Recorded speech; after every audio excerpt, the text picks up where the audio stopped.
So yesterday was pure racing entertainment. It's time for some more. Welcome back to Baku for the second race of the FIA Formula 2 weekend. Azerbaijan's capital city plays host to yet more action as we run 21 laps around this super challenging racetrack situated back. And now 3, 4, 5 red lights in Baku. For the second time this weekend we're racing. Could get away for Galeo, trying to go between both of them, and he's gone from third. Will he risk it for first? Yes, he will. Latifi is deep, and I think Correa's going to get the run to the inside. Sean Galeo into the lead. Manuel Correa looking for second. So Sean Galeo just with the better reaction. A lot of wheel spin, and straight between both of them then, as he managed to. He wasn't risking everything down there into turn one. Third to first. There's not a lot of meters down there to turn one. Nicely done. This is where it all kicks off, though. It got very, very close at the front of the field. We are on board with Delatraz. Boschung is ahead of us.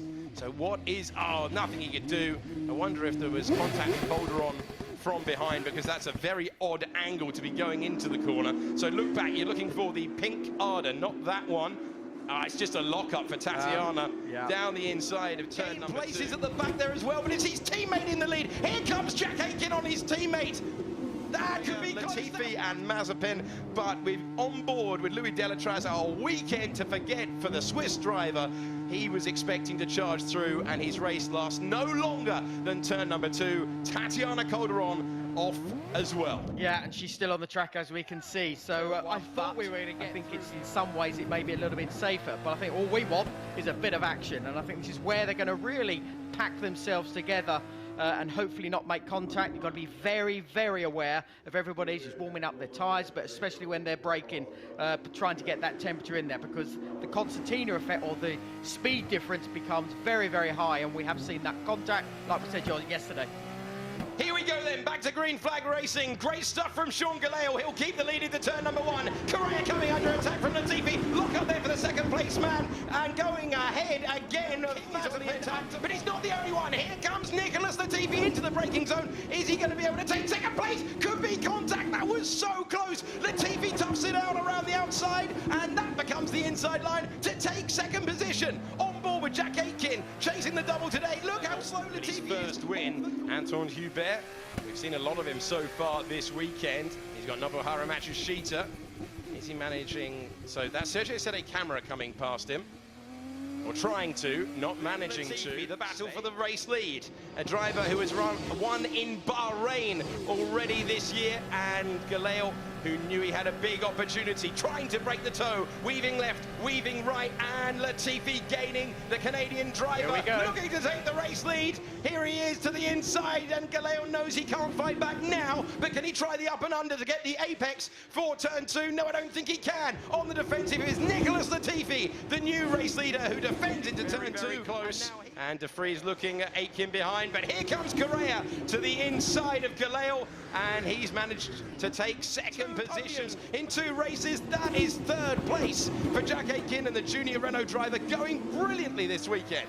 Got a great car underneath him for Correa, but here comes Luca Giotto with the DRS open. He will be looking for another podium, chasing his 3rd of the season so far. Aitken wasn't close enough to make the move, but Giotto boxes him in nicely, doesn't go too deep, and that will be 4th position for Luca Giotto, who set the fastest lap of the race as well. Okay. So Aitken thinking about the move, and now here comes Nick De Vries to the inside. Oh, car in the wall is Giuliano Alesi into the wall for Trident, and it's been a miserable weekend for the Italian squad. They have got both cars now out of the race, and I think that might require at least a virtual, if not a full, safety car. Here we go. So he's racing Guan Yu Zhu. Just locks up. Yeah. Just locks up and just can't stop, and he just carries that speed straight into the barrier there. It was a opportunistic.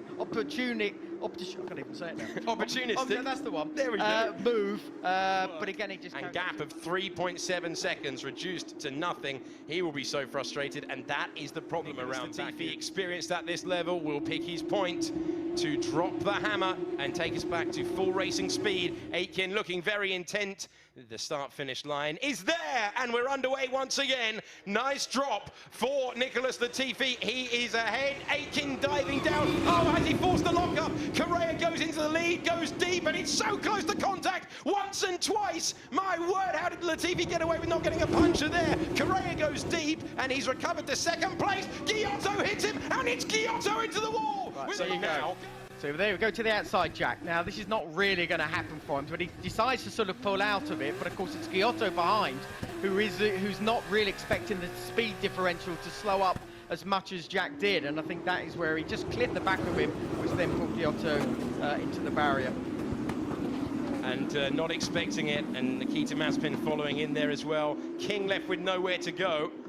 So that's just Giotto too hot into the corner, out of the race. And that is Nikita Mazepin coming in as well. He crosses the line with 13 seconds to go. So as we watch the pack behind, there's going to be a move to the inside there. That could be very close indeed. It's Sete Camera trying to come through, and it's Schumacher trying to scamper on. He's racing his teammate right now. Galeo defending. Here comes Matsushita. Say goodbye to him as we approach the last lap. A much better exit, trying to get back onto the podium. Wanted the race restarted quicker. This is why. De Vries will keep his foot to the floor. Who breaks latest? We've got the Premiers battling. It's Aitken who gets up to third on the last lap. And here comes Schumacher. Close to contact. He'll battle it out. And he'll send his teammate wide under threat. But Schumacher gets up to fifth place. And Sete Camera follows him. And there is Nicholas Latifi to win for the second time in Formula 2 in 2019. Juan Manuel Correa doing brilliantly to hang on. And Callum Eilert was battling with Sean Galeo. And Sean Galeo, yeah, so it's Dam celebrating. And it's with Nicholas Latifi. Winner last year with Alexander Albon. Winner this year with Nicholas Latifi ahead of Correa and Jack Aitken. In fourth place, Nick De Vries. And in fifth, coming from 19th on the order, it's Mick Schumacher, and then Sergio Sete Camera in sixth, Dorian Boccolacci in seventh, last point scorer, just, look at that, 5 thousandths of a second. That was Sean Galeo getting ahead of Callum Eilert. Zhu was in 10th place, Hubert in 11th, Matsushita 12th, and Ragnar